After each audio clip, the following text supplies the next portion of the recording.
What do you think of when you hear the word collectivist? Bees? Ants? The Borg? Sure, all reasonable. You probably also think of classic communist states like the Soviet Union or China. But I'm willing to bet that you don't think of capitalism. Unless, that is, you've read my very persuasive essay in Current Affairs called Capitalism is Collectivist. Capitalism, after all, is individualist, right? Which is the opposite of collectivist. Well, that's wrong. When you think of collectivism, you should also think of capitalism, and here's why. At its most basic, collectivist means a situation in which the individual subsumes his or her will to that of the group. Everyone must sacrifice their own personal well-being or willpower or agency or whatever to the well-being of the group, of the collective. They hand over their decision-making process to the group's decision-making process, or to the leader designated as representing the group. The definition of individualist, meanwhile, at its most basic means doing whatever the hell you want, whenever you want, without regard to the social group you may be a part of and whatever they want. These are, of course, extreme situations, two poles on a big spectrum of collectivist to individualist. Most times there's a mix of both of these things happening. There's a push and a pull between the collective will and the individual will. There's a negotiation between the well-being of the group and the well-being of the individuals that constitute the group. It all depends on what kind of group you're in, the kind of mood you're in, the ideology of the country you inhabit or the community you inhabit. The classic view of capitalism as individualist and communism as collectivist is at least as old as Marx. But the more recent hardline division between the two can be traced to Friedrich von Hayek, intellectual father of the neoliberal consensus. In his book, The Road to Serfdom, which is a terrible book, Robert, he tried to suggest that the New Deal welfare program and the British welfare state were collectivist. He argued that these very mild social programs would put the world, the Anglophone world at least, on the road to serfdom. He even compared these basic social safety nets with Nazism and Soviet collectivism. The only thing, he argued, that could save people from the dreaded free healthcare of the British National Health Service, or the nightmarish benefits of Social Security, horrors like the elderly not dying in poverty, was a harsh, social Darwinian liberal capitalism. For Hayek, the collectivism specter was a tool for scaring people away from caring about the common good. This tactic was essentially meant to prevent solidarity by pitting people against each other and giving psychopathic people and corporations the moral justification for continuing to be psychopaths. This idea was rooted in the belief that progress, good societies only come out of ruthless competition between individuals. An idea popularized in the 19th century by mutton chops over here. But Hayek and Herbert Spencer, of course, weren't the only people thinking this way. Margaret Thatcher famously said, "There is no society. There are individual men and women, and there are families," which is how she sounded.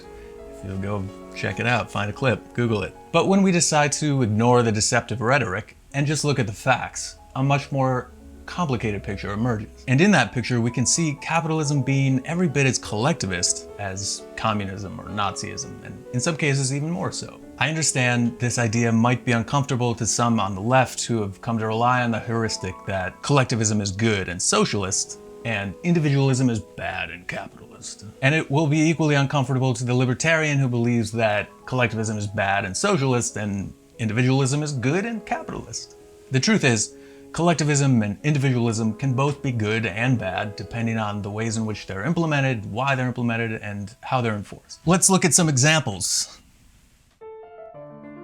The one thing that Hayek was right about is that Nazism was collectivist. Fascism depends on forcing subjects of the state to subsume their will to that of the leader. The leader, of course, is meant to represent the will of the collective. Citizens of authoritarian states, whether feudal monarchy, corporate capitalist republics, or fascist autocracy, are expected to sacrifice their labor, time, and lives to the will of the leaders. They must conform to the norms and laws of the regime. The existence of such collectivist authoritarian states undercuts the neat narrative that capitalism is individualist and communism is collectivist, given that Nazis and traditional fascists tend to be much more comfortable with capitalism than communism, given that always their first targets are communists and socialists. This kind of collectivism is obviously bad when a group does not tolerate dissent enforces absolute conformity, and punishes people who diverge from the norm, that's a perverse form of collectivism, and it's undesirable. It sucks the diversity from life, and it takes away people's basic agency, their right to just live as they want to live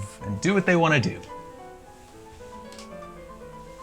Collectivism can, of course, be good too, when it involves consenting members of a group who toil and sacrifice together, work in solidarity towards some better end for the common good, rather than working for a leader or working for a hierarchy. But individualism too has good and bad examples. The individualism involved in a creative endeavor, the unique creation that can spring only from a sole individual's intuition and imagination, has brought much beauty into the world. The well-being of the individual, the freedom of the individual to pursue their highest potential or spend their time as they would like, these are undoubtedly virtues. It's only when individualism verges on selfishness, when it infringes on other people's well-being, when it closes off others and leaves one only interested in their own instant gratification to the detriment of everyone around him, that's obviously bad. A society built on such greed and selfish impulse will fester, will pit everyone against one another, will reward the worst psychopaths, and will eventually crumble. Far from Spencer's idea that the perfect society emerges from this kind of competition, instead it destroys societies. While capitalist America certainly rewards that kind of selfish individualism and props up the narcissistic greed that we see in virtually all of the country's leaders, it also nurtures the kind of destructive collectivism. Consider the corporation. As Elizabeth Anderson has persuasively argued, the modern corporation is structured like a dictatorship. While the CEO rules at the top, a management team and a board of directors make up the oligarchy that administer edicts, while everybody else works as a peasant toiling at the mercy of the whims of those at the top. Whether you work for Amazon or Burger King or Coca-Cola, you're beholden to the king or queen at the top. Your will, your desires, your well-being just don't matter to the collective. You may remember this incident in which a UPS driver, an innocent bystander, is shot by police, and the UPS hops on Twitter to thank the police for murdering their employee. But we don't even need to look to evil giant corporations to find this kind of autocratic power exerted over employees. Even many small businesses can resemble this kind of hierarchy. In the US, employees have very few legal protections and can be summarily dismissed. They're denied sick leave. Many people have their wages stolen.